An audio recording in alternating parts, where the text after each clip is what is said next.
야곱에게는 굳이 여호와라고 소개하지 않고 전능한 하나님으로 내가 나타났다. 엘샤다이로 나타났다. 그렇게 말했다. 근데 나는 너에게 나를 처음으로 내 이름을 공개하는데 그 이름이 뭐냐면 여호와다. 여호와가 무슨 뜻이냐? 스스로 계시는 분이라는 거예요. 또한 여호와는 굉장히 중요한 의미가 있어요. 그것은 바로 내가 너희와 언약을 맺는 언약의 하나님이라는 뜻이에요.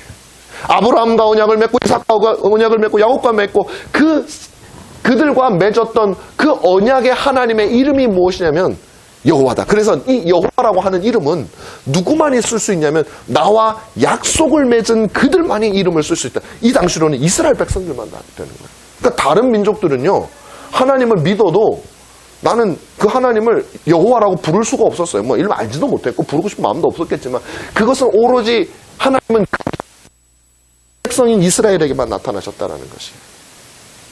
오늘 본문을 통해서 우리가 볼 것은 정말로 거짓되고 속임수가 가득 찬 이 세상 가운데 너무 피곤하여 살아가는 우리 신자들에게 하나님께서 주시는 선물과 같아요. 왜? 세상은 속이지만, 세상은 약속을 하고 지키지 않지만 약속을 하시고 반드시 잊어버리지 않으시고 기억하시고 지키시는 하나님이 계신, 우리가 그야말로 믿을 만한 분이 계시다라는 거예요. 그분이 우리의 하나님이시라는 겁니다. 첫 번째는 뭐냐면 하나님 오늘 본문에서 자기를 언약을 맺으시는 하나님이라고 자신을 소개하고 계세요. 언약을 맺으시는 하나님이에요. 그러면서 뭐라고 얘기하냐면 4절에 보면 이렇게 돼. 가나안 땅을 그들에 주겠다고 내가 했다. 가나안 땅 곧 그들이 거류하는 땅을 그들에게 주기로. 그들이 뭐냐면 아브라함과 야곱, 자기 조상 400년 앞에 살았던 자기 조상들을 말하는 거예요.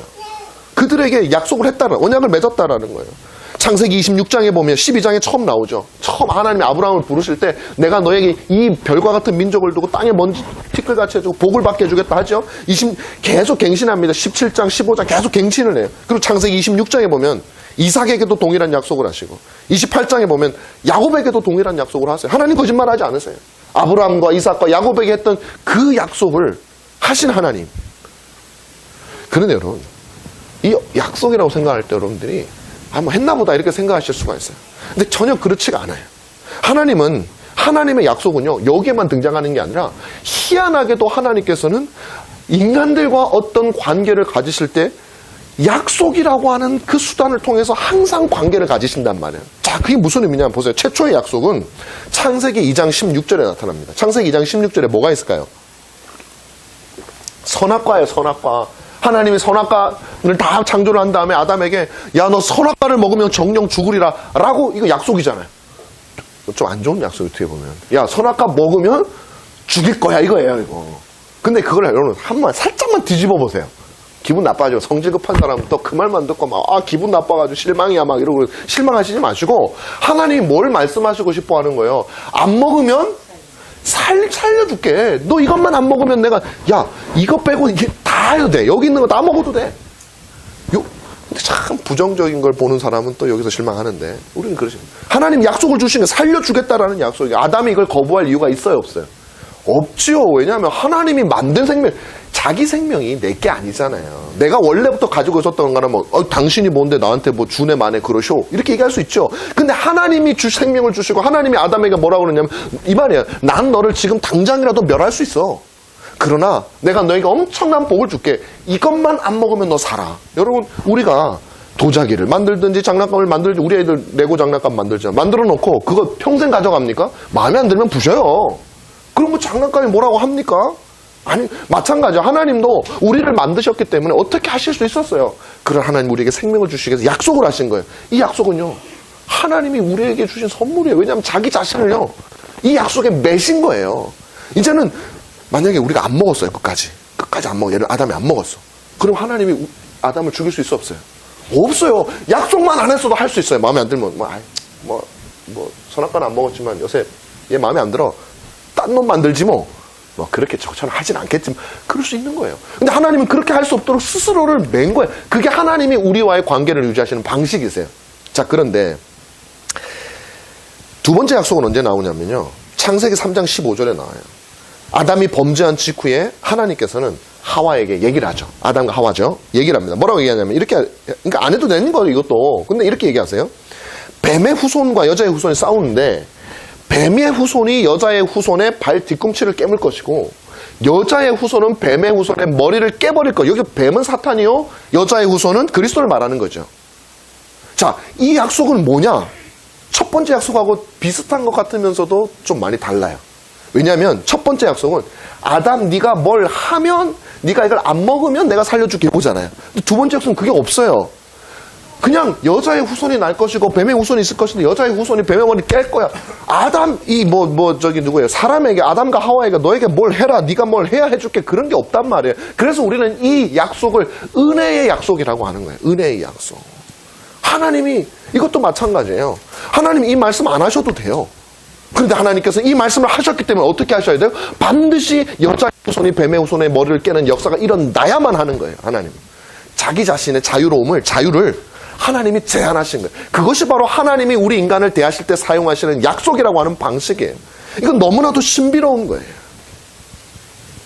그런데 이 창세기 3장 15절에 이 은혜의 약속은요, 아브라함에게 준 약속, 이삭에게 준 약속, 야곱에게 준 약속, 이 약속과 굉장히 비슷해요. 아브라함에게 무슨 약속을 주셨어요? 아브라함 네가 어떻게 하면 내가 해줄게, 그렇게 안 했어요. 갑자기 아브라함에 나타나서 너 여기 가라, 내가 너를 이렇게 만들어서 이렇게 복되고 뭐 만민들에게 복의 근원이 되고 별과 같은 자손들을 줄게 라고 말씀을 하신 거예요. 복 주겠다는, 너로 말미암아 백성들이 복받게 하겠다는 거죠. 그 약속은 3장 15절에서 말했던 그 여인의 후손과 똑같은 거죠. 너로 말미암아, 그 아브라함의 씨로 말미암아 그 약속을 주님, 그리고 그 약속을요 하나님은 계속 갱신하셔요. 이삭과도 갱신하고 야곱과도 갱신하고 다윗에게도 갱신하고 그 다음에 에스겔서 예레미야서에도 새 언약이라는 이론 갱신하고 계속 그 약속을 하나님이 우리가 혹시 잊어버려서 벌벌 떨까봐 자기 자신을 그렇게 약속에 매신다라는 것이, 오늘 본문도 마찬가지. 모세에게 그 약속을 상기시켜 주시는 거예요. 하나님께서 나타나셨어. 하나님은 약속을 맺으신 분이라는 것이죠. 그럼 하나님 왜 약속을 맺었냐? 우리는 뭐 약속을 맺었으니까 맺었나 보다, 뭐 그게 뭐 대수냐 이렇게 생각하잖아요. 우리는 왜 하나님이 약속을 맺으셨는가 생각해야 돼요. 왜냐하면 그렇게 안 해도 되니까, 그냥 하고 싶은 대로 해도 되니까. 그런데 하나님께 이익이 되지도 않는 이 약속을 왜 하셨냐 이 말이에요. 바로 우리들을 위해서 하셨다. 우리로 하여금 하나님의 약속을 믿고 걸어갈 수 있도록, 아니 아무것도 안 주면 우리가 어디로 가야 돼요? 뭘 믿어야 돼요? 뭘 붙들어야 돼요? 갑자기 걸어가고 있는데 하나님이 난 잘 가고 있다고 생각을 하는데 하나님이 나를 툭 치시면 나 어떡해? 나는 천국 가고 있다고 생각하는데 하나님이 죽고 나니까 지옥으로 넣어버리면 어떡해? 우리가 어느 방향으로 어떻게 하나님을 섬기냔 말이에요. 이 약속을 주신 것은 그 약속만 바라보면 되는 거예요. 그 약속을 향해서 나아가면 되는 거예요. 우리에게 삶을 살아갈 수 있는 참된 방법과 확신을 주시기 위해서 우리에게 약속을 주신 거예요. 하나님 그래서 우리에게 약속을 주신 거예요. 다시 말하면 이 언약이라는 것은 하나님이 우리에게 약속된 복을 주시는 그 수단으로 하나님께서 우리와 약속 혹은 언약을 맺으셨다라는 것이죠. 우리에게 복을 주시기 위해서 자기 자신을 속박하신 거예요. 우리가 이 세상을 좀 더 그래도 소망 가운데 살 수 있도록 하시기 위해서 하나님이 우리 자기 자신을 매신 거예요. 전능하신 하나님이 우리를 위해서 자신을 낮추신 거예요. 그것이 바로 언약을 맺으시는 하나님이에요. 두 번째는 언약을 기억하시는 하나님이다. 자, 이것도 굉장히 중요한 겁니다. 하나님께서 이스라엘 백성에게 가나안 땅을 주시겠다고 약속을 했죠. 근데 참 주시겠다고 했으면 좀 바로 주면 얼마나 좋아요. 근데 이스라엘 백성들이 어떻게 됐어요? 400년 동안 야곱 시대에 애굽으로 가가지고 400년 동안 고생을 진탕했습니다. 물론 400년 내내 고생한 건 아니에요. 처음에는 괜찮게 살았어요. 재밌게 살았어요. 왜냐면 요셉이 총리로 있고 요셉이 워낙 이제 많은 업적을 쌓았기 때문에 이 애굽 사람들도 잘 대접을 해줬죠. 그래서 어떤 결과가 오게 됩니까? 언약을 잊어버린 거예요. 왜냐하면 다시 그들은 가나안으로 가야 되는데 잘 해주니까, 먹고 살만하니까 언약이 기억이 안 나는 거예요. 굳이 가나안 땅을 가야 될 이유가 필요 없는 거예요. 우리 똑같아요. 하나님께서 우리에게 언약을 맺으셨음에도 불구하고요, 예수를 믿는다고 교회를 출석한다고 해도요, 세상 살만하고 그냥 불편한 거 없고 그냥 즐겁고 그냥 매일 맛있는 거 먹고 말 파티 가고 뭐 이러고 살잖아요. 어디 어플라이만 하면 뭐라 그러죠 이거, 지원만 하면 막 합격하고 막 이러잖아요. 그럼 천국 가고 싶겠어요? 영원한 안식의 땅 그 기억이나 나겠어요? 예수를 잘 믿을 방법이 거의 없어요. 고난이 없습니다. 언약을 기억을 못 한다니까요. 언약 안 맺어도 살만한데 뭐 하려고 그걸 기억하라고. 이스라엘 백성들이 그렇게 살았어요. 그렇게 편안한 삶을 살 때 가나안으로 들어갈 이유를 발견하지 못하고 언약을 기억할 이유가 없었던 것이죠. 근데 이 애굽에 요셉을 알지 못하는 새로운 왕조가 일어났어요. 그리고 그 왕이 이제 파로죠. 바로가 점점 번성하는 이스라엘 백성들을 두려워한 나머지 그들을 핍박하기 시작합니다. 노예로 부리고 자유를 빼앗고 힘겨운 노동을 시켜요. 그 강도가 점점 심해져요. 그러니까 이 사람들이 슬슬 이제 언약까지는 아니지만 하나님이 생각이 나는 거예요. 야, 여기는 좋은 곳이 아니구나. 일단 언약까지는 아니더라도 여기서 좀 나가게 해주세요. 그래서 하나님께 막 부르짖기 시작하는 거예요. 하나님, 그래서 언약까지는 조상들이 내가 보니까요, 안전해졌던 것 같아요. 하나님이 아브라함과 이렇게 얼마 전에, 며칠 전에 선거가 끝났습니다. 여러분들이 어떤 후보를 찍으셨는지 저는 모르죠. 또 교회에서 정치 어느 정당 이런 얘기하는 것도 많은 사람들은 조심스러워해요. 근데 저는 앞으로는 기회가 되면 여러분들에게 우리 그리스도인들이 가지고 있는 세계관에 따른 어느 정당을 투표하자는 건 아니고요. 그 정당이 좋은 우리가 볼 땐 지금은 좋다고 얘네들이 변할 수도 있는데 그걸 할 수는 없는 거잖아요. 그러니까 어느 정당을 하자는 게 아니라 우리들이 가져야 될 이 세계관, 세상을 바라보는 눈, 그리고 그리스도인들이 바라보는 윤리 같은 것들을 같이 여러분하고 나누면서 정말 우리는 그런 생각이 많이 들었어요. 지금 오늘날 교회는 어떠냐면요. 영적으로는 똑같아요. 교리도 똑같고, 소위 말하는 개혁신학 하면 개혁신학 똑같고 다 똑같은데 세상을 바라보는 눈은 너무 달라. 저는 그게 너무 신기해요. 똑같은 세상을 살아가는데 신앙 교리는 똑같은데 같은 세상을 살아가면서 세상을 바라보는 눈이 정반대예요. 그래서 저는 과연 이게 정상적인, 약간의 차이는 있을 수 있죠. 사람마다 특성이 있고 그렇기 때문에. 근데 정반대일 수 있나. 그래서 정말 우리 성도들은 영혼으로도 하나가 될 뿐만 아니라 우리가 함께 살아가는 세상도 그래도 어느 정도는 비슷한 눈으로 바라봐야 교회 공동체가 바로 형성이 되죠. 이게 그러니까 요즘엔 어떠냐면 교회에서는 정치 얘기 하지 마. 이게 이제 아주 그냥 사람들에게 말이, 아니, 우리 살아가는 신앙의 모든 부분이 정치가 관여되지 않은 곳이 없죠. 많은 젊은 사람들이 정치에 난 관심 없어요. 이렇게 얘기를 하지만 사실 관심 없으면 안 됩니다. 왜 그러냐면 그들이 먹고 마시고 일하고 하는 모든 것들이 정치하고 관련돼요. 심지어 우리 신앙. 얼마나 많은 나라들이 정치인들이 핍박함으로 말미암아서 신앙을 못 갖는 나라들이 얼마나 많이 있어요. 우리나라도 과거에 그런 경우가 있잖아요. 근데 사실은 이것들을 우리가 그리스도인이 남녀 구분 없어요. 나는 가정주부인데 그런 거 없어요. 우리가 그리스도인이라면 세상을 바라보는 눈은 어느 정도는 같은 원리로 바라볼 수 있어야 돼요. 그래서 저는 여러분들하고 사실은 다음에는 그런 얘기도 좀 같이 나눌 수 있고 좀 여러분 생각도 듣고 싶고 그렇게 하나를 모아갔으면 좋겠어요. 제가 미국에서 유학할 때 다녔던 교회는 그게 오래된 교회다 보니까 성도들이 거의 같은 정치적인 지향성을 가지고 있어요. 그래서 어떤 선교결과가 자기들과 생각이 다르게 났을 때 이렇게 막 비판하고 욕하고 그런 게 아니라 같이 특별 기도회를 합니다. 와서 이제 대통령이 마음에 안 드는 대통령이 당선됐다. 그럼 이제 우리는 욕만 하잖아요. 사람들은 같이 모여가지고 저 대통령이 하나님께서 그래도 잘 잡아주셔서 저 사람이 내세운 정책 가운데 비성경적이고 성경을 거스르는 정책들은 하나님께서 마음을 돌려주시고 정말 교회를 바로 보호하는 그런 대통령이 되게 해달라고 같이 모여서 기도하고 그래요. 그러니까 우리도 욕하는 게 중요한 게 아니라 그런 생각을 제가 했습니다. 자, 선거 얘기하다 보니까 이게 나왔어요. 자, 선거가 끝났는데 어떤 사람들은 내가 지지하던 정당이 당선이 돼서 이겨서 좋아하는 분들도 계실 것이고 어떤 사람들은 내가 지지하는 정당이 졌기 때문에 속상해하는 사람들도 있을 것입니다. 근데 저는 사실은 저도 지지하는 정당이 있죠. 근데 저는 어느 정당이 되든지 조금 덜 슬프냐 더 슬프냐의 차이는 있겠지만 저는 오늘날 우리 한국 정치와 이 모든 사회 전반을 보면서 너무나도 마음이 슬픕니다. 특별히 정치를 보면서 그래요. 왜 그러냐 이렇게 봤더니 전 다른 여러 가지 이유를 댈 수가 있겠죠. 근데 어떤 당이든 불문하고 저는 한국에서 정직한 정치인을 저는 못 찾겠어요. 정말 진실을 사랑하고 내가 좀 불리해도 사실을 사실대로 드러내기를 원하고 정말 어떤 이 사건이 벌어졌을 때 진짜가 뭔가 그걸 추구하는 정치인은 저는 모르겠어요. 저는 정말 발견하기가 어렵습니다. 국민들을 진심으로 사랑하는 정치인이 얼마나 될까 모르겠어요. 그렇다고 제가 정치인들이 전부 다 이기적으로 자기 돈 벌려고 한다고는 생각하진 않아요. 그래도 꽤나 많은 정치인들이 그 마음속에는 내가 국가를 위해야지, 국민을 위해야지 하는 마음이 분명히 있기는 있을 거예요. 없다고는 생각하지 않아요.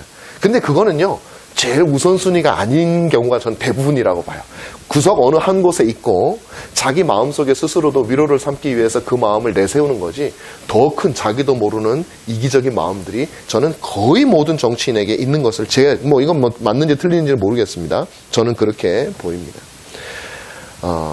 저는 국민을 진짜 사랑하는 정치인이 뭘까? 저는 다른 게 아니고요, 진실을 사랑하는 정치인이 국민을 위한다고 생각을 해요. 거짓으로 국민을 위한다? 있을 수 없는. 우리가 이제 부모로 비교해보면 됩니다. 부모가 자녀를 사랑하는 방식, 내가 너를 사랑하기 위해서 매일 거짓말을 해요. 이건 아이를 망치는 길이죠. 아이한테 너무나도 그러니까 선하신 하나님이 세상을 다스린다는 우리가 믿는다면, 하나님이 선하신데 우리가 거짓말을 해서 아이들에게 어떤 유익을 줄 수 있겠어요? 아이는 결국 그렇지가 않은 것이죠. 그래서 많은 사람들이 정직하지 않은 이 시대를 저는 바라보면서 너무나 마음이 아프죠. 하나님께서 정직한 분이시기 때문에 그래요. 그래서 제 9계명, 우리가 읽었던 9계명은 그냥 읽는 게 아닙니다. 여러분 보십시오. 9계명에 내 이웃에 대해서 거짓 증거하지 말라라고 얘기하잖아요. 우리는 매주 읽어요. 그런데 이것이 얼마나 심각하게 우리 삶 속에 적용되는지를 몰라. 왜? 거짓 증거하기를 그토록 싫어하시는 하나님 앞에서 우리가 거짓으로 자녀들을 위한다? 정치인들이 거짓을, 진실을 은폐하면서도 국가를 위할 수 있다는 것은 하나님을 무시하는 거예요. 하나님이 9계명을 말씀하신 하나님을 안 믿는 거예요, 실질적으로. 그럼 무서운 일이거든요.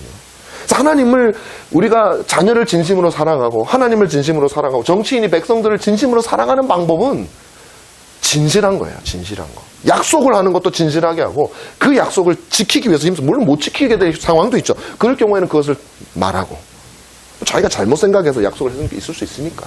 어쨌든 자기 스스로에게 진실한 사람이 되어야 된다는 거죠. 그런데 오늘날 우리 시대를 살아가는 정치인, 모든 사람들, 저는 다 국민들을 속이는 것 같아요. 약속들을 많이 합니다.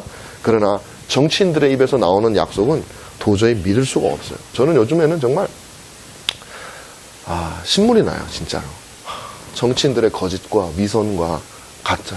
어떤 사람이 이제는 누가 진짜인지도 모르겠어요. 다 저마다 진짜라고 하니까 저는 이제 다 가짜라고 생각하는 게 마음이 편해. 하도 이 사람이 진짜라 했다 나중에 거짓이고. 그게 우리가 모습이죠. 자, 그런데 그래서 우리는 정치인의요, 입을 보아서는 안 됩니다. 근데 아직도 우리 국민들 중에는 정치인의 입을 보는 사람이 너무 많아요. 정치인의 입을 봐서는 안 되고 행동을 봐야 돼요. 그 사람이 어떻게 행동하는가를 봐야지. 입을 보면요, 내가 원하는 말을 해주는 사람을 우리는 어떤 마음이 드냐면, 저 사람을 믿고 싶은 거예요. 저 사람은 착한 사람이라고 생각해야 내가 마음이 편한 거예요. 그렇게 되면 어떻게 되는 줄 아세요? 진짜 진실이 있어도 그 사람을 멸시하게 되는 거예요. 왜? 저 사람은 착해야 되거든요. 그러니까 이미 국민들 마음속에 진실을 추구하지 않아요. 내가 원하는 진실을 보고 싶어 하는 거예요, 국민들이. 절대 우리는 그렇게 되어서는 안 됩니다. 그것은요, 그런 거짓말하는 정치인을 양산해주는 우리들도 역시 같이 거짓말에 참여하고 있는 게 되는 거예요. 제가 왜 여러분들에게 거짓말에 대해서 이렇게 얘기를 하느냐? 여러분과 제가 우리 어른들은 세상도 많이 경험해보시고, 사기도 한두 번 많이 당해보셨죠? 사기도 당해보시고, 저는 사기당할 일은 별로 없는데, 사업 같은 걸 안 했으니까. 저희 부모님 사기당하는 걸 좀 많이 봤거든요. 그랬으니까 세상이 참 그렇다는 걸 아는데, 아직 우리 중학생, 고등학생, 대학생들은 순수하단 말이에요. 다 나 같은 줄 알아, 세상에. 다 내 마음 같은 줄 알아요. 근데 그렇지가 않아요. 너무 거짓이 난무하고 있는 세상에. 그리고 심지어 나조차도 진실을 알고 싶어 하지 않고 내가 원하는 진실을 진실로 믿고 싶어하는 그런 서로에게 약속되어진 거짓이 팽배한 시대를 저와 여러분들은 살아가고 있단 말이에요. 어쨌든 제가 보기에 대한민국은 너무나도 진실하지 않고, 또 오해하지 마십시오. 모든 사람이 다 그냥 의심하고 우리가 벌벌 떨면서 살자는 건 아니에요. 그러나 우리 전체적으로 보면 정직하지 않고 진리를 멸시하는 나라가 되어가고 있어요. 그리고 이 대한민국이, 이건 통계적으로 나타나요. 전 세계에서 사기 범죄 있죠. 사기죄. 제일 많은 나라예요. 일본보다 10배입니다. 사기 범죄 이 기소 확률이 10배예요. 우리가 자랑스러운 대한민국 국민. 자, 여러분, 제가 이 말씀을 여러분에게 드린 이유는 우리가 살아가고 있는 세상의 이 부조리함과 거짓에 대해서 여러분들이 정말 치를 떨어야 진실하신 하나님에 대해서 사랑하는 마음을 가질 수 있어요. 우리가 그 거짓을 안고 있고 그 거짓에 대해서 치를 떨지 못하면 진실하신 하나님을 우리가 사랑할 수가 없어요. 내가 거짓에 동화되어 있는데 진실한 분이 싫어진단 말이에요. 우리들은 약속을 지키지 않는 세상을 보면서 왜 저럴지라고 생각을 해야 약속을 지키시는 하나님을 보고서 그분께 달려가는데, 아니 약속을 안 지키나 마나 뭐 난 그게 뭐 no problem 문제 없어요. 그러면은 하나님이 진실한 게 매력적이지가 않아요. 여러분들은 부디 진실을 사랑하시고 이 거짓이 난무하는 세상 가운데서 피곤함을 느끼는 여러분들이 되셔. 그래야지 우리의 위로를 하늘로 바라볼 수 있는 거예요. 오늘 본문 말씀이 그렇습니다. 본문에서 하나님께서는 모세에게 나타나셨어요. 출애굽기 초반이잖아요. 아직 출애굽하기 전에 하나님께서 모세를 불러서 출애굽을 시키려고 하는 그 장면이에요. 그때 하나님께서 모세를 자신의 사역자로 삼으시기 위해서 자기를 소개하시는데 뭐라고 소개하시냐면 이름을 여호와라고 하는 이름으로 사용하셔요. 이 여호와라고 하는 이름은 여러분 하나님 이름이 많아요. 하나님이 누가 지어줬는지는 모르겠는데 아니 하나님 스스로 지으신 거죠. 하나님의 이름이 많습니다. 뭐 여러분 잘 알고 계시는 들어본 적 있을까요? 엘샤다이 전능하신 하나님을 뭐 여호와 이레 뭐 함께 하시는 하나님. 여러 가지 하나님이 스스로를 부르시는 이름이 많은데 오늘 본문에서는 특별히 여호와라고 하는 이름으로 하나님께서 말씀하신단 말이에요. 근데 하나님 뭐라고 소개하시냐면 내가 너희 조상 아브라함과 이삭과 맺으셨어. 그걸 안 했던 것 같아. 그냥 힘드니까 하나님 우리 좀 살려주세요라고 부르짖었어요. 그랬더니 우리의 삶도 아까 말씀드린 대로 비슷하죠. 고난이 있어야 하나님께 부르짖게 되는 거죠. 자, 이렇게 하나님은 이스라엘 백성들을 자신을 향해서 신음하도록 하나님께서 하신 거예요. 그때 하나님을 부르짖는 거죠.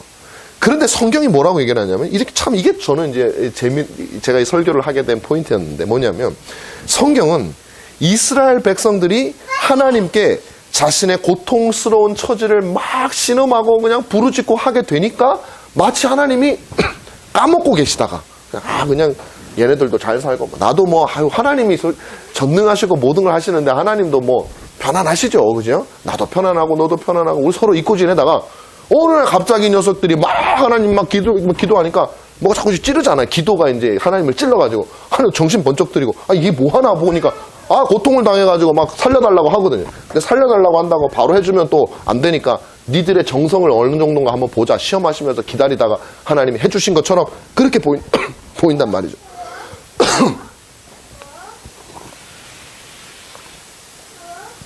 그렇지 않다라는 거예요. 하나님은 언약을 잊고 계시다가 약속을 잊고 계시다가 우리가 하나님을 깨워야 하나님이 기억하시는 그런 하나님이 아니다라는 것이에요. 이것이요, 우리가 너무나도 하나님에 대해서 생각하는 방식이에요. 많은 사람들이. 실제로 이거 아닌데도 불구하고 얼마나 많은 신앙인들이 이런 방식으로 생각하는지 몰라요. 기도를 왜 합니까 하면 우리들이 하나님을 깨우기 위해서 한다고 생각을 해요.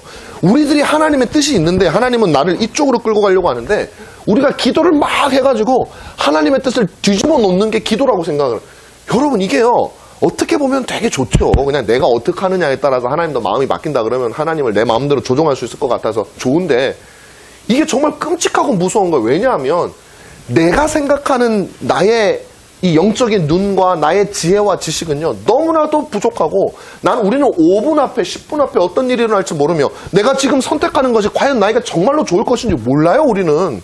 그런데 하나님이 우리 때문에 생각을 바꾸시면 내가 하나님이지 내가 하나님이야. 그게 행복하겠습니까? 아니 똑같아요. 부모가 있는데 한 5살 6살짜리가 그냥 자기 인생 자기가 책임지겠다 그러면서 아버지한테 아버지 뜻대로 하려고 하지 마요. 5살짜리에 지금 아버지 뜻대로 하지 마시고 내가 하라는 대로 해주세요. 그래서 막 단식 투쟁하고 막 그래요. 그럼 아버지가 그 말을 들어줘요. 그럼 얘가 행복해지겠습니까? 안 행복해지겠습니까? 당장은 행복하지. 그러나 이 아이는 자기의 미래를 몰라요. 근데 우리는 그걸 보고서 좋은 종교다. 야, 하나님 그래서 다행이라고 생각한단 말이에요. 아니에요. 하나님이 복되신 분이시기 때문에 그분이 우리의 뜻을 바꾸어 주는 게 복된 거예요. 우리가 하나님 뜻을 바꾸는 게 복된 게 아니라. 만약에 하나님이 언약을 잊고 계시다가 우리가 쿡쿡 찔러야만 그 언약을 생각하시는 분이라면 우리가 생각하지 못하는 거 하나님 다 까먹으실 수도 있잖아요. 그럼 우리 불안해서 어떻게 살아요? 우리도 혹시 이 세상에 즐거움에 빠져 있으면 우리는 죽을 때까지 하나님 생각 못하는데 하나님도 생각 못하면 우리는 그냥 그렇게 영적으로 진노의 자녀가 되어버릴 수 있잖아요. 그게 좋은 게 아니라 그게 정말 무서운 거예요. 우리 성경은 그렇게 얘기하잖아요. 하나님이 잊어버렸었다가 깨어난 분이 아니란 말이에요. 하나님 왜 아니냐? 이스라엘 백성들이 애굽에서 400년 동안 있었던 게 하나님이 깜빡 잊어서 그런 게 아니라 아브라함에게 약속할 때부터 하나님은 400년 동안 거기 있을 것이라고 말씀을 하셨단 말이에요. 잊어버린 게 아니에요. 우리 느낌에 잊어버린 것 같은 거지. 하나님은 전혀 잊어버리지 않았어요. 하나님의 계획 속에는 그들이 400년 동안 거기에 있어야만 하는 이유가 있었던 것이죠. 그래서 이스라엘 백성들은 거기에 있었어요. 그러므로 여러분, 언약을 잊은 것, 항상 우리도 마찬가지예요. 언약을 잊은 것은 하나님이 아니라 우리들이에요. 항상 우리가 하나님의 언약을 잊지, 하나님은 절대 여러분을 향해서 세우신 언약을 잊지 않아요. 성경에 나와 있는 그 수많은 약속의 말씀을 하나님은 단 하나도 잊지 않으세요. 언제나 있는 것은 우리들이에요. 마지막으로 언약을 이루시는 하나님이에요. 그럼에도 불구하고 오늘 본문은 하나님이 언약을 기억하셨다라고 써있단 말이에요. 그들이 부르짖음에 하나님이 언약을 기억하셨다 이렇게 써있단 말이에요. 그럼 이거 어떻게 해야 되는 거예요? 사실은요, 어떤 면에서 보면 이 두 가지가 다 성립이 된다고 우리에게 말해주는 거예요. 자, 하나님은 잊지 않으신 분이지만 마치 잊었다가 우리 때문에 기억된 것도 맞다고 말할 수 있다라는. 자, 이거 더 헷갈리시죠? 자, 이 말씀을 드릴게요. 무슨 말이냐? 하나님은 잊지 않으세요. 근데 왜 성경은 백성의 신음소리를 듣고 기억하셔도 말하느냐? 이 하나님의 신실하심에 대해서 여러분들이 먼저 이해를 하셔야 이 내용을 아실 수 있어요. 신실하다는 말은요, 하나님은 믿을만하다는 얘기예요. 자, 이걸 믿어야 돼. 먼저 이걸 전제로 해야 돼. 하나님은 믿을만하신 분이다 생각하고 성경을 보셔야 돼. 정말 하나님은 믿을만한 분이신가? 하나님은 정말로 자기의 약속을 잊지 않으시고 반드시 지키시는 분이신가? 성경은 그렇다라고 말하는 거예요. 오늘 본문에서도 하나님은 언약을 잊지 않으셨다고 그랬죠. 오늘 언약의 내용이 뭡니까? 하나님이 이스라엘 백성들과 세운 언약의 내용이 뭐예요? 너희들을 가나안 땅으로 들어가게 해주리라. 여러분, 이것이 궁극적인 목적은 아니에요. 언약의 내용은 맞아요. 너희들을 가나안에 들어가서 있게 해줄게. 그런데 그것이 하나님이 말씀하신 궁극적인 목적이 아니에요. 하나님의 궁극적인 목적은 뭐냐면 7절이에요. 너희를 내 백성으로 삼고 나는 너희의 하나님이 될 것이다. 하나님이 아담과 언약을 맺고, 하나님이 아담이 범죄했을 때 아담과 하와와 더불어 언약을 맺고, 아브라함과 언약을 맺고, 모든 백성들과 언약을 맺었던 그 언약의 궁극적인 목적은 우리를 저 팔레스타인으로 데려다 놓겠다는 것이 아니라, 어떤 땅으로 데려다 놓겠다는 것이 아니라, 하나님이 우리와 함께 거하시고 우리와 함께 영원토록 누리시겠다라는 사실이에요. 여러분, 이것이 너무나도 중요한 거예요. 이것이 성경의 핵심입니다, 여러분. 하나님께서는 모든 것을 당신의 섭리대로 하시지만, 그럼에도 불구하고 하나님은 사람을 통해서 하신다는 사실을 여러분 기억하셔야 돼요.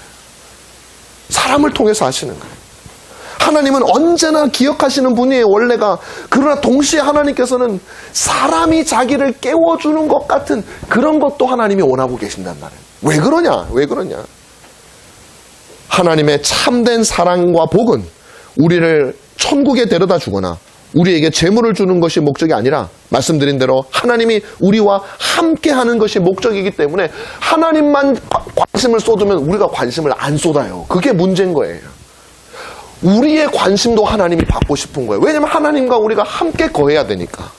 말씀드린 대로 이스라엘 백성들이 애굽에서 잘 먹고 잘 사니까 하나님은 여전히 그들에게 관심을 가지고 있었지만, 잘 먹고 잘 사니까 이들이 하나님을 잊어버리는 거예요.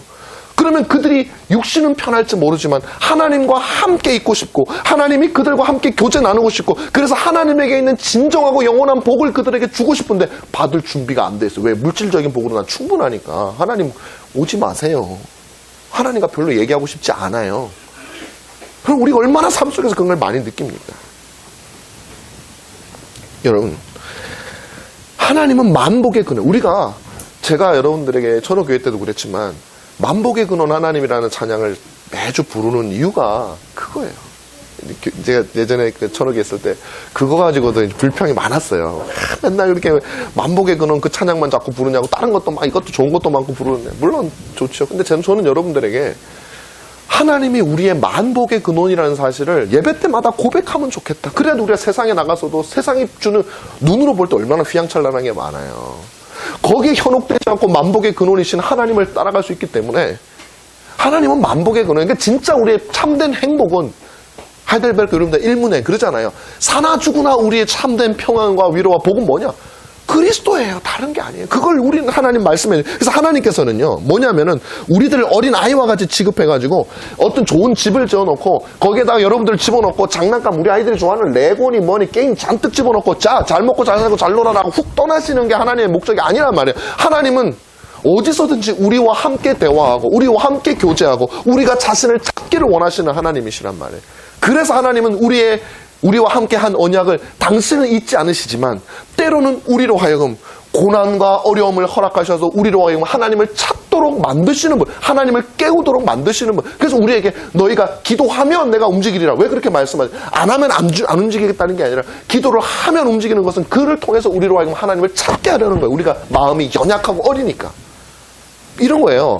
아빠가 자녀에게 뭘 줄 준비가 다 돼 있어요. 다 원래 주려고 사왔어, 집에. 우리도 애들한테 옛날에 많이 써먹었거든요. 뭘 사다 놨어. 사다 놨는데 그냥 주면 고마운 걸 모르잖아요. 그러면 아이들에게 야, 너 뭐 이거 하고 뭐 이렇게 그 아이를 위해서 네가 아빠한테 좀 주세요 해봐. 주세요 해봐. 주세요 해봐. 주세요 하면 주잖아요. 그냥 주지 왜 주세요 하라 그래. 그렇게라도 아이가 아빠를 찾고 서로 그 눈이라도 좀 마주치고 그러고 싶어서 그렇게 주잖아요. 하나님이라고 다르지 않아요. 왜 하나님이라고 다르지 않는 게 아니라 인간이 동일하기 때문에 그래요. 그래서 우리 하나님께서는 때로는 약속을 잊지 않으시지만 마치 잊으신 것처럼, 그래서 아빠가 원래 주려고 마음 먹고 있었지만 그거 약속했었지 그래 여기 있어 하고 주는 이 아이 때문에 마치 내가 약속을 기억하는 것처럼 하나님이 그렇게 하신다고요. 우리의 연약함 때문에 그렇게 하신다고요. 그래야 우리는 하나님께 관심을 가지는, 그래야 우리는 겨우 기도할 수 있는 존재이기 때문에 그래. 그래서요, 믿음이 연약하고 아직 믿음이 어린 사람들은요, 기도할 때 그렇게 기도를 해요. 아, 내가 이걸 기도를 안 하면 하나님이 안 주시겠지. 혹은 까먹고 계시겠지. 내가 빨리 기도해가지고 하나님 깨워드리고 막 떼쓰고 막 하나님 막 그냥 밥 안 먹을래요. 그래가지고 하나님 막 그냥 충격받게 만들어가지고 뭐라도 하나 얻어내야겠다. 요렇게 생각할 수 있어요. 믿음이 어린 사람은. 근데 믿음이 성숙한 사람은 그 하나님의 뜻까지 헤아리는 게, 이제 성숙한 자녀가 부모의 뜻을 헤아리는 것처럼. 그래서 기도를 하는데 단지 그것을 얻어내기 위해서 기도하는 게 아니라 이 사람도 성숙해졌기 때문에 하나님과 교제하기 위해서 기도할 수 있게 되는, 그것이 진짜 복이라는 것을 알게 돼요. 그래서 기도의 내용이 바뀌기 시작해요. 성숙할수록. 어릴 때는 뭐 주세요, 맨날 주세요 밖에 없어요.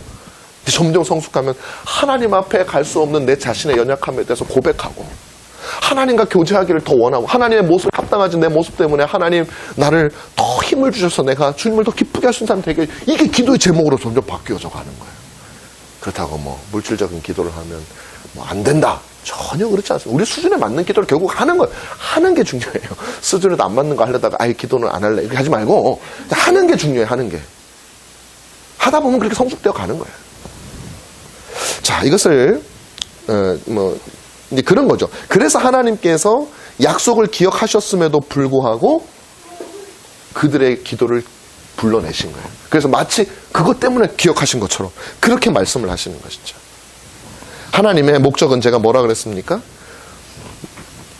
너희를 내 백성으로 삼고 나는 너희의 하나님이 되리. 다시 말하면 내가 너희와 영원토록 헤어지지 않고 살 것이니 라고 하는 것이 하나님의 목적이다. 다시 말하면 하나님은 내 자신을 어떤 집을 지어서 장난감을 주는 것이 아니라 그 복의 근원이시고 복 자체이신 내 자신을 너에게 줄게. 이게 언약이에요. 이게 언약. 이게 약속이에요. 그러니까 우리가 안 믿잖아요. 하나님, 이게 말이 됩니까? 하나님이 이스라엘 백성들 못 믿어요. 하나님이 너무나도 위대하신 분이신데 우리는 그분의 그냥 종만 돼도 감사한데, 아니 자신을 주신다 그러니까 어떻게 믿어요 그거를. 그냥 집을 준다면 믿지만, 그래서 하나님께서 어떻게 하셨어요?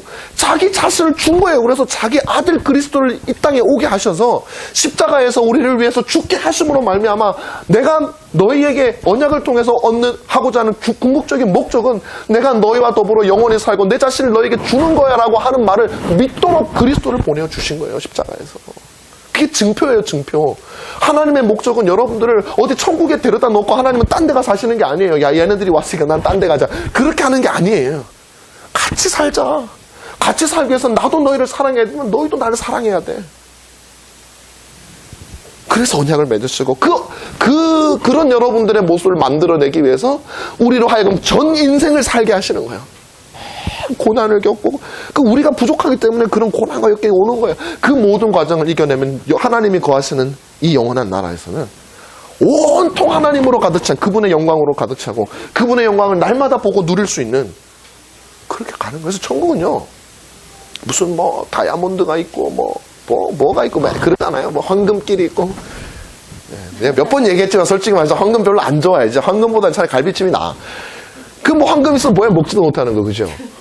그러니까 그거 안 좋아하는 사람은 저 천국을 뭐 어떻게 별로 가고 싶지 않아요. 저는 황금 많은 천국이라는 게 뭐 명품 좋아하는 사람들은 천국에 명품이 있고 뭐 이렇게 써 있으면 가고 싶겠지만 저는 명품을 별로 안 좋아하니까 별로 가고 싶은 마음이 없어요. 그러니까 천국은 그런 곳이 아니에요. 하나님을 충만히, 그러니까 하나님의 이 언약이 영원하고 완벽하게 성취되어지는 곳이에요. 그곳은 어떤 곳이에요? 진실한 곳이에요. 거짓이 없는 곳이에요. 꾸밈이 없는 곳이에요. 속임이 없는 곳이에요. 저는 요즘에 진짜 천국에 그래서 가고 싶어요. 다른 것도 뭐 때때마다 달라요. 천국에 가고 싶은 이유. 요즘에는 너무 이 세상에 있는 이 거짓과 가식과 그게 일부러 거짓하는 사람도 있고 우리의 연약함 때문에 거짓하는 사람도 저도 그런 게 있죠, 당연히. 그러니까 그런 것들이 팽배해져 있는 이 세상을 사는 게 너무 피곤하고 정말 그런 것이 없는 거, 정말 누구라도 마음 놓고 믿을 수 있는 거, 그게 천국 아니에요, 진짜? 누구라도 모든 사람을 의심해야 되는 이곳보다 그게 천국 아닙니까? 그런 거죠. 그럼 교회는 어떤 것이냐? 그 천국을 조금이나마 이 세상에서 구현해내는 것이에요. 믿어주고 진실하기 위해서 노력을 하고 더 정직하기 위해서 노력을 하고 진리를 추구하고 진리이신 그리스도, 우리가 진실을 따라서 이 세상을 살다 보면 누가 나와요? 그리스도가 나와요. 신자만이 살 수 있는 길이에요. 불신자들 중에 정직한 사람이 있지 않냐고요? 물론 정직한 사람이죠. 그런데 그들 스스로 속이는 게 있어요. 세상을 창조하신 진리이신 하나님을 부인하고 있어요.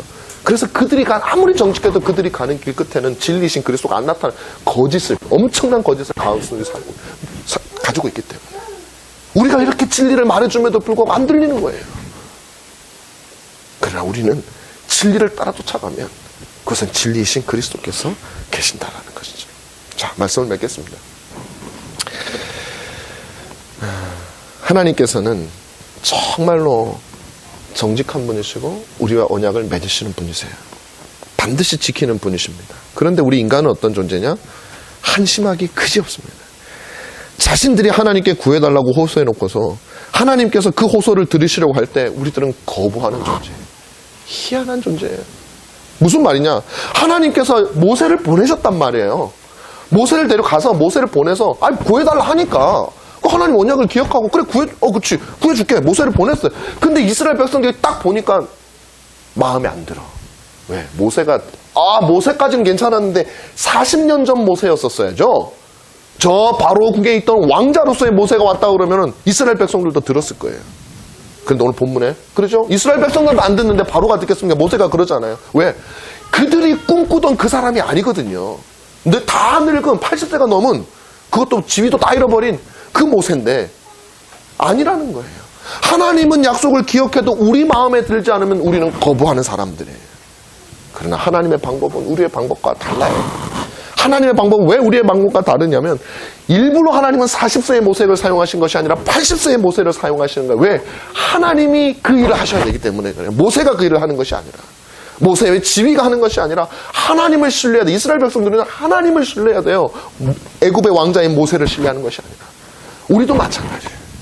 세상의 일이 내 뜻대로 안 돼. 그럼 하나님이 약속을 안 지키신 건가요? 지금 지키고 계신데 거부하고 있는 그 모습이 우리의 모습일 때가 너무나도 많은 것이죠. 여러분, 성경에 나와 있는 하나님의 언약, 나는 여호와다, 나는 엘사다이기도 하지만, 전능한 하나님이기도 하지만 나는 너에게 특별히 여호와다, 언약의 하나님이다. 난 내가 한 약속은 반드시 지킨다. 성경에 기록되어 있는 수많은 약속들은 나는 반드시 지킨다. 그리고 그 증표는 무엇이냐? 내 아들 예수 그리스도다. 어떤 증표냐? 하나님은 나와 함께 영원토록 거하기를 원하시는구나. 자기 자신을 나에게 다 주기로 약속하신 그 약속을 지키시겠다는 약속이구나. 우리가 그분 안에 산다면, 그 찬란한 영광과 아름다우심 안에 산다면, 이 세상의 찬란함이 다 빛을 발하는 그 영광스러운 가운데 산다면 얼마나 좋을까? 우리는 그것을 바라봐야 되는 것입니다. 그러므로 여러분, 한 가지만 여러분들에게 말씀드리고 마치겠습니다. 우리가 섬기는 하나님은 언약에 신실하신 하나님, 약속을 지키시는 하나님, 진실을 사랑하시는 하나님, 진리 그 자체이신 하나님이잖아요. 그러므로 저와 여러분도 그분처럼 해야 돼요. 그분의 모습을 닮아야 돼요. 그분이 진실을 사랑하시면 우리도 진실을 사랑해야 돼요. 그분이 진리를 사랑하면 우리도 진리를 사랑해요. 그분이 거짓을 미워하시면 우리도 거짓을 미워해야 돼요. 물론 우리는 완벽할 수 없어요. 저도 마찬가지예요. 그러나 여러분이 가정에서, 여러분이 있는 직장에서, 어디서든지 우리들은 진실하고 진리를 사랑하고 거짓하지 않고 그렇게 지낼 때에 우리는 하나님의 백성으로서의 최소한의 그 향기가 나는 그리스도의 향기. 사랑하는 여러분, 우리 교회 안에, 이 교회 안에서, 공동체 안에서, 그리고 나아가서 여러분의 가정과 직장에서 우리가 정말로 진실을 사랑하고 신실한, 그리고 하나님과의 언약에 신실한 저 여러분이 다 되시기를 간절히 바랍니다. 기도하겠습니다. 고마우신 아버지 하나님,